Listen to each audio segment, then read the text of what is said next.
सरफरोशी की तमन्ना अब हमारे दिल में है। देखना जोर कितना बाजुए कातिल में है। वक्त आने दे बता देंगे तुझे ए आसमां, हम अभी से क्या बताएं क्या हमारे दिल में है। नमस्कार साथियों, आज आप समझ ही गए होंगे कि हम बात कर रहे हैं देश के सबसे बड़े क्रांतिकारी शहीद आज़म भगत सिंह की, जिनका जन्म 28 सितंबर 1907 को पंजाब में लायलपुर जिले के बंगा गांव में हुआ था। इनके पिता का नाम सरदार किशन सिंह और माता का नाम विद्यावती कौर था। ये आज़ादी विचारधारा के व्यक्ति थे और बचपन से ही अंग्रेज़ों की हुकूमत के खिलाफ थे। एक दिन की बात है जब भगत सिंह अपने खेत में बैठकर पौधों की तरह छोटे छोटे तिनके ज़मीन में गाड़ने लगे तो उनके पिता ने सोचा और आश्चर्य से उनके पास जाकर पूछा कि क्या कर रहे हो। तब भगत सिंह ने तोतलाते हुए बड़े भोलेपन से उत्तर दिया, बम्बू के बो रहा हूँ। पिता चकित रह गए और गर्व से अपने बेटे को देखने लगे। यही बालक आगे चलकर भगत सिंह के नाम से जन जन के मानस पर छा गया। भगत सिंह जी की प्रारंभिक शिक्षा दयानंद वैदिक हाई स्कूल से हुई। अपनी सुंदर लिखावट और खेल में श्रेष्ठता के कारण सभी विद्यार्थियों में श्रेष्ठ माने जाते थे।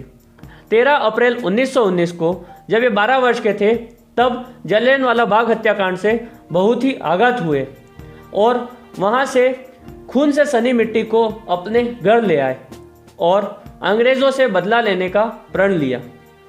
सन 1920 में गांधी जी से प्रभावित होकर उनके नॉन कॉरपोरेशन मूवमेंट में बढ़ चढ़कर हिस्सा लिया, लेकिन 1922 में चोरा चोरी कांड की वजह से गांधी जी ने आंदोलन समाप्त करने का फैसला लिया और यहीं से शहीद आज़म ने अपना रास्ता खुद ब खुद चुन लिया।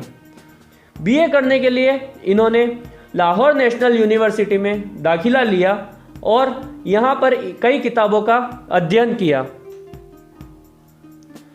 बात 1924 की है, जब इनकी मां ने इन पर शादी के लिए दबाव बनाया तो इन्होंने साफ इनकार कर दिया और आज़ादी को ही अपनी दुल्हन बतलाया। अंत में इन्होंने घर छोड़ने का फैसला लिया।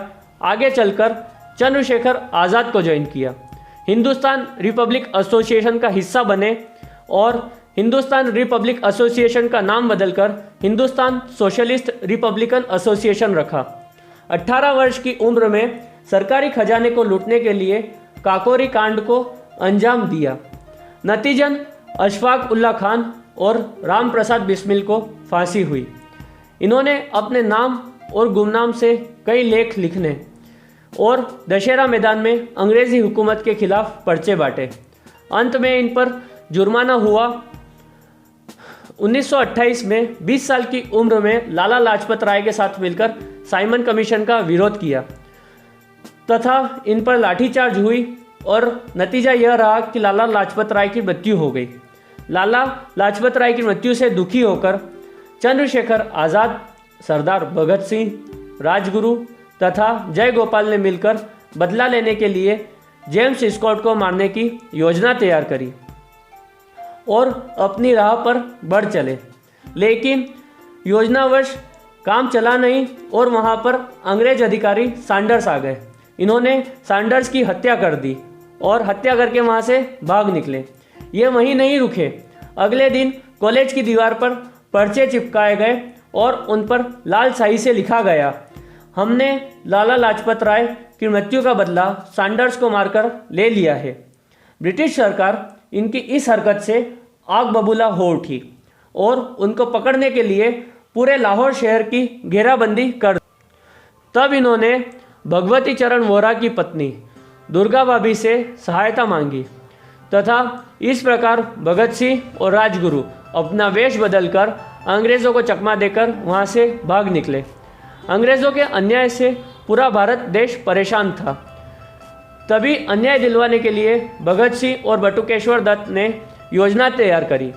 इसके तहत असेंबली में लो इंटेंसिटी वाला बम फेंकने की योजना बनाई। असेंबली में पहुंचकर इन्होंने इंकलाब जिंदाबाद, साम्राज्यवाद मुर्दाबाद के नारे लगाए तथा कई पर्चे उड़ाए। उन पर्चों पर लिखा हुआ था, बहरों को सुनाने के लिए धमाका ज़रूरी है।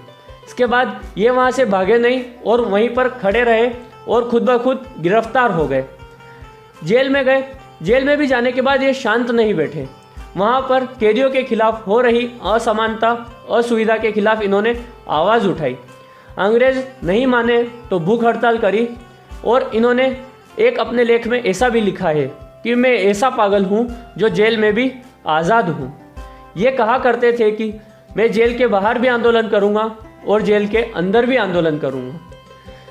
इन्होंने कई लेख लिखे, जिसमें से एक ऐसा था, देशभक्तों को अक्सर लोग पागल कहते हैं, कह दो उन्हें कि सीने में जो जख्म है सब फूलों के गुच्छे हैं। हमें पागल ही रहने दो, हम पागल ही अच्छे हैं। इनकी किताब पढ़ने की दीवानगी से अंग्रेज भी चिंतित थे। ये कार्ल मार्क्स और लेनिन से विशेष प्रभावित थे और इनकी अंतिम इच्छा भी इन्होंने यही बताई थी कि वे लेनिन की बायोग्राफी को पूरी पढ़ना चाहते थे। इनकी फांसी की तारीख 24 मार्च 1931 मुकर्रर की गई, लेकिन विद्रोह के डर से अंग्रेज़ों ने इन्हें 23 मार्च शाम 7:33 को ही फांसी दे दी। अंग्रेज़ों ने लोगों के डर से इनके शरीर के टुकड़े करके दफनाने की कोशिश की, परंतु भीड़ में लोगों को आता देख सतलज नदी के किनारे छोड़कर भाग गए। शहीद आज़म भगत सिंह सिर्फ 23 वर्ष की आयु में ही युग पुरुष बन गए थे। अपने रक्त से स्वतंत्रता के वृक्ष को सींचकर मजबूत बना गए। इतना मजबूत बना गए कि फिर क्रांति को रोकना अंग्रेज सरकार के बस की बात नहीं रही। आज भी जब हम इंकलाब जिंदाबाद का नारा सुनते हैं तो भगत सिंह हमारे दिलो दिमाग पर छा जाते हैं। लिख रहा हूं मैं अंजाम जिसका, कल आगाज आएगा, मेरे लहू का हर एक कतरा इंकलाब लाएगा। मैं रहूं या ना रहूं, पर यह वादा है मेरा तुझसे, मेरे बाद वतन पर मरने वालों का सैलाब आएगा। जय हिंद, जय भारत दोस्तों।